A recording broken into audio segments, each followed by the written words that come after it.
Welcome to EduRev.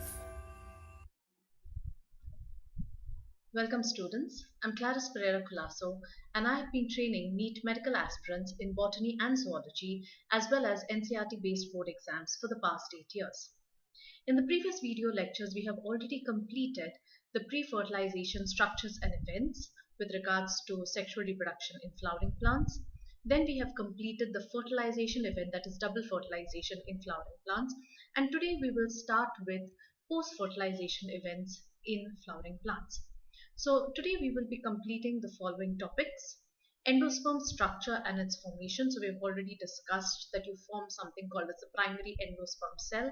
So we're going to understand how is the endosperm going to develop from that particular cell. Then we move on to embryogenesis, that is the formation of the embryo, and obviously into the different types of embryos, so the structures of the monocot and the dicot embryos. Now, to start off with, the endosperm. So we need to understand how is the endosperm being formed, what is its structure, and how is it really going to be formed. Now, in the previous video lectures, we have studied the concept called as double fertilization, in which two male gametes are present. One will fertilize the egg cell, the other will fertilize the pollen nuclei by a process called as triple fusion. Now, the male gamete that fertilizes or fuses with the egg cell results in a diploid cell called as the zygote, as we have gone through already. And the remaining, the second male gamete that is present over there, it will fuse with the pollen nuclei by triple fusion and give rise to the primary endosperm cell. Now, the fact that you have triple fusion, you understand that three haploid nuclei have fused together, resulting in a triploid cell called as the primary endosperm cell. So let's look at the embryo sac before fertilization and how has it been modified after fertilization. So before fertilization, if you look at the embryo sac, you see very clear structure of a 7-cell, 8-nucleated structure. Okay. However, let's look and compare what the embryo sac looks like after fertilization. Now to start off with the synergids, you can see that the presence of two synergids before fertilization and also the presence of the filiform apparatus.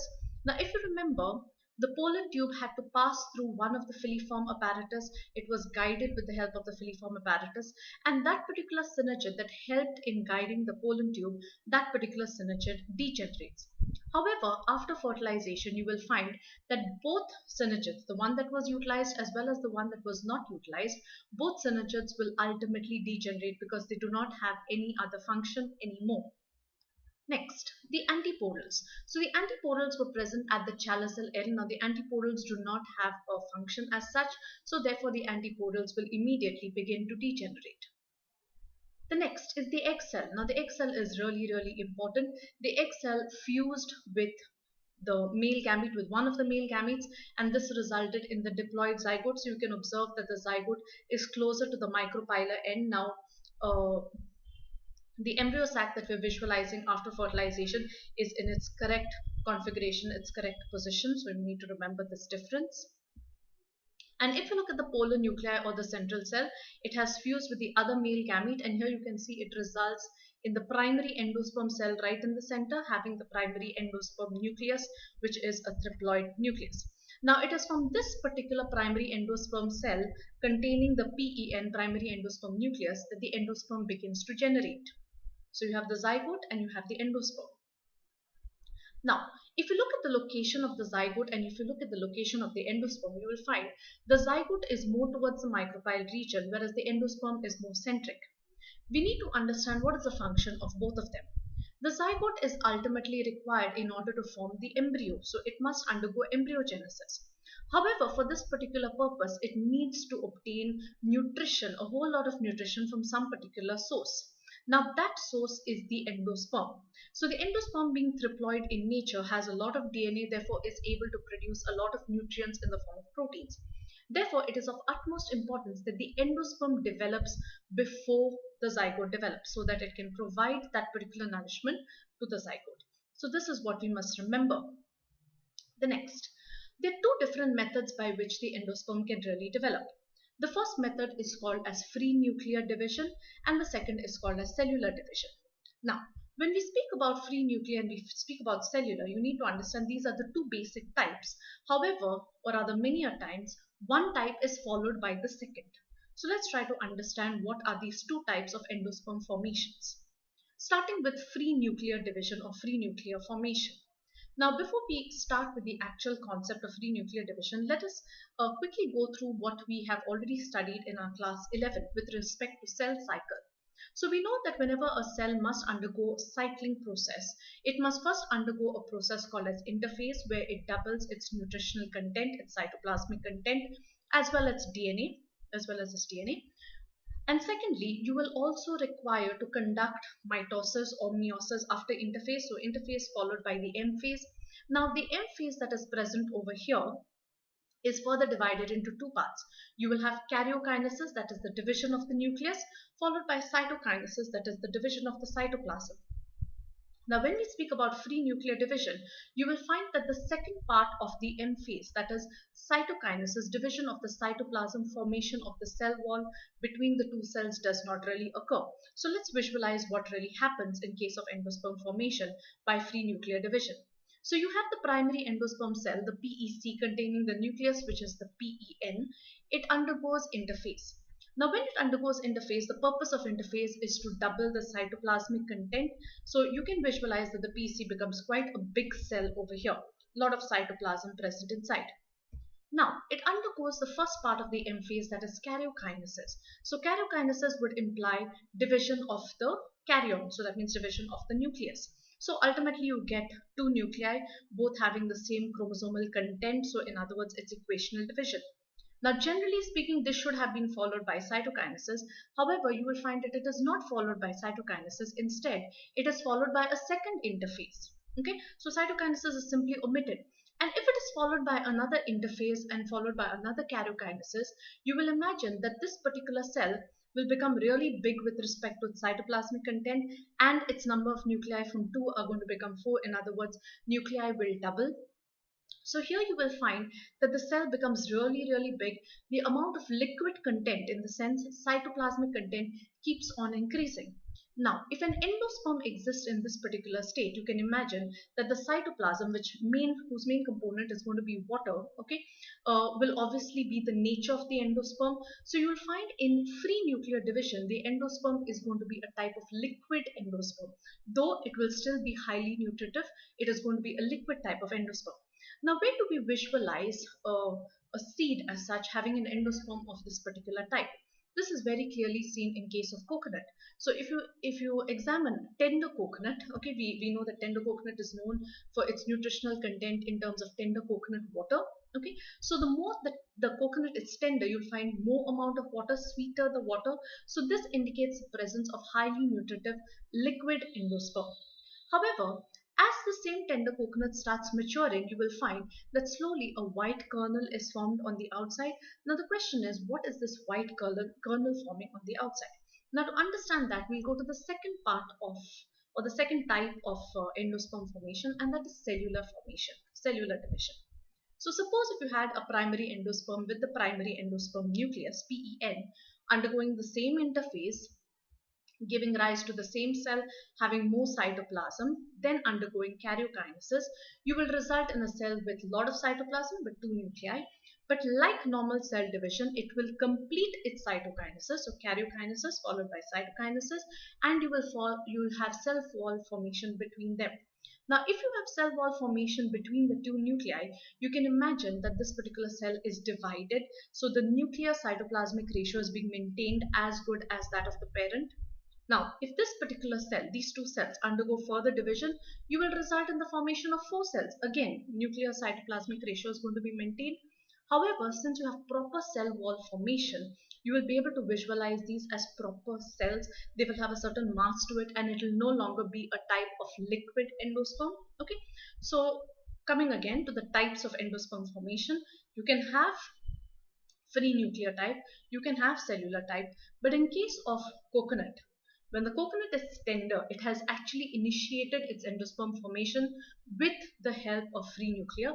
But as it begins to mature, some of the liquid, especially the part that is closer to the extremities, that particular liquid slowly undergoes cytokinesis and forms a cell wall. That's how you get the white kernel on the outside.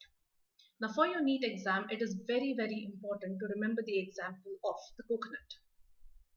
Now going to the second part, so we have studied about endosperm formation. Now coming to embryogenesis or embryony, which basically implies you're forming the embryo. So the zygote must now begin to consume the endosperm. That was the function of the endosperm. And by consuming the endosperm, it must result in the formation of a bigger cell. In other words, it must grow up to form the embryo. Now, this particular zygote, as it begins to consume the endosperm, it has two options. It may consume the endosperm entirely, or it may just consume it partially. So we will understand very soon why and when is the entire endosperm consumed partially or fully. Now, if we observe the location of the endosperm, so the primary endosperm cell, and if you look at the location of the zygote is towards the microbial region, the endosperm is towards the center. Now, imagine that the endosperm has grown, so it's quite a big mass right in the center, but the zygote is still projected or still present at the microbial end. So, it's important that this particular zygote begins to project downward, eventually downward, okay, and then start absorbing nutrition from that particular endosperm. Now, let's look at the zygote. So, let's imagine that this is the zygote here, a single cell. Okay, it will undergo mitosis, so it's first mitotic division. Obviously, will result in two cells. Very clearly, you can see that these two cells are of unequal lengths, okay, or rather unequal sizes. That does not really matter too much to us.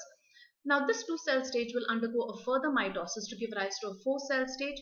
Now here you will result in something called as a T-shaped proembryo. This particular terminology, again very important for the NEET exam. Now this T-shaped proembryo will undergo a whole lot of other mitotic divisions, and eventually you'll result in such a big structure. Now let's try to understand what are these parts. Right on top you can see a very big cell called as the hostorium. Okay, and from the hostorium you have around 6 to 10 cells called as the suspensor. Now the purpose of this hostorium and the purpose of the suspensor is to project the embryonic cells. You can see the embryo right below, okay, is to project that embryonic cell closer and closer towards the endosperm. The reason being is the moment it touches the endosperm or has access to the endosperm, the embryo will divide very rapidly, much more rapidly, and therefore it will result in the formation of the actual embryo that we require. Now, the purpose of the hostorium is actually to allow this entire structure to remain attached at the microbial end so that you do not dislodge from there. The suspensor is meant to project. The hypophysis is the last part of the suspensor, and there you have a globular embryo, a nice round embryo that is projecting into the endosperm. Now, the moment it projects into the endosperm, it has a lot of nutrition available to it. So again, it will undergo a whole lot of mitosis, and now you will see that the embryo will form a much more cellulated embryo. So here you have something called as the heart-shaped embryo, and this heart-shaped embryo very clearly shows us the presence, probably of the incoming presence rather, of the two cotyledons. So you can see one on the right and one on the left. So it gives you an idea that probably this is how a dicot embryo is going to be formed. Okay, now you can visualize that the hostorium has become a little smaller, suspensor also has become a little smaller, simply because the embryo has become really big. And as the embryo develops, remember it's going to start consuming the endosperm either completely or partially. Now, there are two types of embryos. One is obviously a dicot embryo resulting in the presence of two cotyledons, and then you can have a monocot embryo, which implies that you have just one cotyledon. So we're going to study these two embryos in depth. Starting off with the dicot embryo. Now the dicot embryo has, you can divide it into two different parts. Obviously the presence of two cotyledons, and secondly the presence of an embryonal axis. Now the embryonal axis is not clearly visualized in the figure, but let's stick to the presence of the two cotyledons. That's what's important for us. But like every other embryo, you will find that it has the presence of the radicle. Now the radicle after germination will give rise to the root system. You will also have the presence of the plumule, which during or rather after germination will give rise to the shoot system. But apart from that, if you look at the radicle is already covered with its protective sheath called as the root cap. So this is already present right in embryonic stage. And the extension of the cotyledon downwards towards the radicle is going to be called as the hypocotyl. Likewise, if you visualize the plumule, the extension of the cotyledon towards the plumule is going to be called as the epicotyl. So if you have a hypocotyl, you can have an epicotyl. Now moving on to a monocot embryo, which is something a little more detailed in a way to be studied. Okay, so monocot embryo, as the term suggests, obviously has the presence of just one cotyledon, and like the previous embryo, you should have an embryonal axis, though you cannot really visualize that in the figure. Now, the name of that particular cotyledon in case of the embryo is called as the scutellum. This term is really important. Now, the scutellum may be the cotyledon that you can visualize.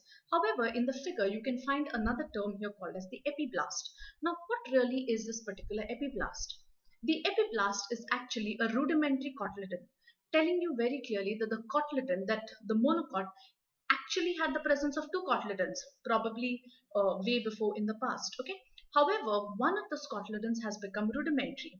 Now, this very clearly shows you that you have two cotyledons here. Dicots also have two cotyledons. So the question is, who developed first? Did the dicot develop first during evolution, or did the monocot develop first?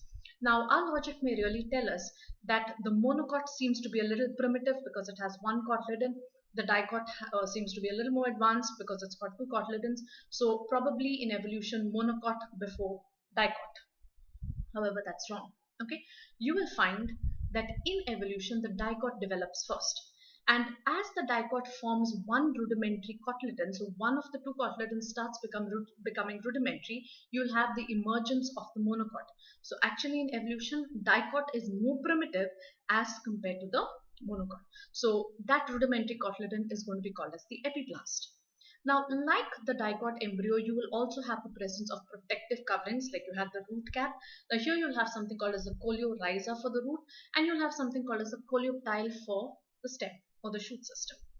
So now let's look at some points of distinction and some points of similarity between a monocot embryo and a dicot embryo. Now, the first thing is with respect to the cotyledons. Dicot definitely has to have the presence of two cotyledons, whereas monocot will have the presence of one cotyledon, functional cotyledon called as the scutellum, one remnant cotyledon called as the epiblast. Now, both of them have the presence of a radicle and plumule because both require root and a shoot system. Both have the presence of a hypocotyl and epicotyl, obviously. Now, in a dicot, you have only one protective covering, that is the protective covering for the root in the form of the root cap. However, in case of monocot, you have coleorhiza for the root, coleoptile for the shoot or the stem, okay, and these are thin protective sheaths. Now, in a dicot embryo, you'll find that as the dicot begins to develop further and further, you'll find that the endosperm gets consumed even more. And therefore, you will find that in a dicot embryo, the endosperm is ultimately fully consumed. However, in a monocot embryo, part of the endosperm will still remain behind. Therefore, dicot embryos have what we call as X-albuminous seeds, or something called as non-endospermic seeds eventually, okay? And monocot embryos will result in the formation of albuminous seeds or the presence of endospermic seeds. So I'm quite sure, students, you have understood the formation of the endosperm and the formation of the embryo. I hope you have enjoyed this particular video lecture. I invite you to go through EduRev Infinity, where you will come across a whole lot of question papers, other videos and test papers prepared by NEET experts. Thank you, students.